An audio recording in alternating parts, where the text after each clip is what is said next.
تو یہ بھی سب زیادہ سب درست ہے کہ جب جمائمہ خان کے ساتھ خان صاحب تھے تو ان کو پراپرٹی میں سے حصہ ملنے کی آفر ہوئی، باقی چیزیں، ایک رائل فیملی تھی، اس کے باوجود انہوں نے ان چیزوں کو چھوڑا اور پاکستان کو پرائیورٹی دی. صاحب بہت بڑی چیز.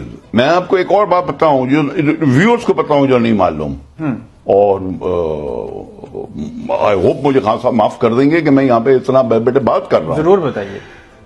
ایک دفعہ جب سر گولڈ سمتھ کا انتقال ہو گیا تھا تو لیڈی اینابیل نے خان صاحب سے بات کری، جمائمہ کی جو والدہ تھی، اور انہوں نے کہا کہ آپ گولڈ سمتھ فاؤنڈیشن کے سینئر ٹرسٹی بنیے. اچھا.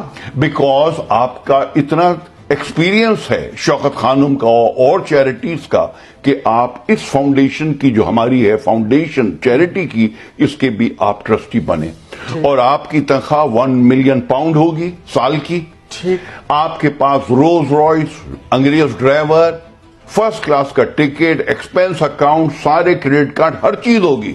خان صاحب کو آفر ہوئی. یہ خان صاحب کو، خدا کی قسم میں آپ کو بتا رہا ہوں، خان صاحب نے نہ بولا. خان صاحب نے بولا کہ میں ایک اٹیچی کیس لے کر آیا ہوں، میرا وزن بڑا مت کرو، جب مجھے جانا ہوگا تو یہ اٹیچی کیس اٹھا کے میں چلا جاؤں گا. یہ خان صاحب اتنے خوددار انسان ہیں. اتنا خوددار آدمی ہے، اور وہ خودداری اس کی آج بھی آپ کو نظر آ رہی ہے. یہ بھی پھر آفر ہوئی تھی خان صاحب کو، جمائمہ خان صاحب کے جو والد تھے ان کی طرف سے، کہ آپ یہیں پہ رہو، سارا کچھ یہیں پہ کرو اور بزنس بھی میرا سنبھال لو. جناب، اور پھر اس سے بعد جب ان کی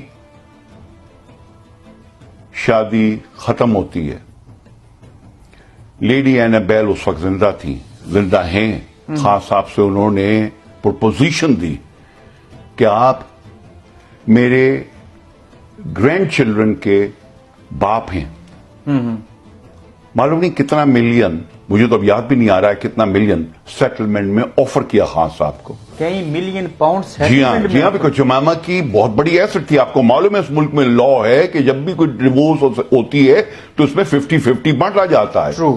تو خان صاحب کے شیئر کے اندر کوئی 100 ملین پاؤنڈ آنا تھا، وہ بھی انہوں نے چھوڑ دیا. جناب ایک آنا نہیں لیا.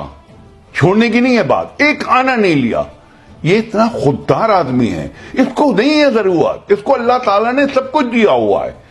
یہ آپ ابھی نہیں سمجھیں گے، یہ آپ سمجھیں گے آج سے کوئی 20, 25, 50 سال کے بعد. جمائمہ خان اور خان صاحب کی علیحدگی کی آپ کے نزدیک پھر سے بتائیے کوئی وجہ.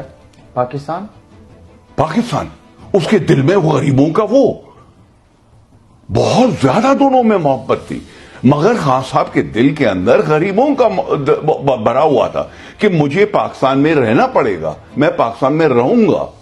اور ان کے لیے 24 گھنٹے پورے سال پاکستان میں رہنا ایک بہت مشکل تھا. آپ اپنا سوچئے، اگر آپ یہاں سے کہیں چلے جائیں دوسرے ملک اور وہاں کے کلچر میں آپ اڈاپٹ کریں تو ایک بہت مشکل ہو جاتا ہے. مشکل ہے، وہ ادھر نہیں ایڈجسٹ ہو سکے، خان صاحب یہاں نہ ہو سکے. خان صاحب یہاں تو نہیں ہو سکتے تھے بیکاز خان صاحب کی پوری دل و جان جو تھی وہ پاکستان تھی.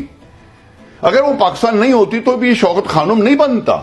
تو میاں نواز شریف صاحب کے دور میں جو جمائمہ خان کے اوپر کیسز بنے تھے کسی چوری، ارے جی ایسا تو نام آپ لائیے بھی مت. جب آپ خان صاحب کی اور جمائمہ کی مجھ سے بات کر رہے ہیں اس میں نواز شریف کا نام مت ڈالیے، بیکاز یہ آپ نے اتنا گندا، ایک منٹ اتنا گندا آپ نے نام ڈالا ہے ان دو کے بیچ میں کہ کوئی حد نہیں.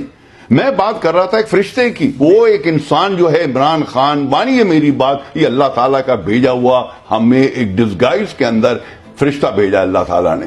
خان صاحب اچھے ہیں اور اس کی یہی ایک عمدہ مثال ہے کہ علیحدگی کے بعد بھی جمائمہ اور خان صاحب آج بھی ملتے ہیں. بالکل، بہت گہرے، دونوں ایک دوسرے کی قدر کرتے ہیں. بالکل قدر کرتے ہیں، بڑی بھاری ریسپیکٹ ہے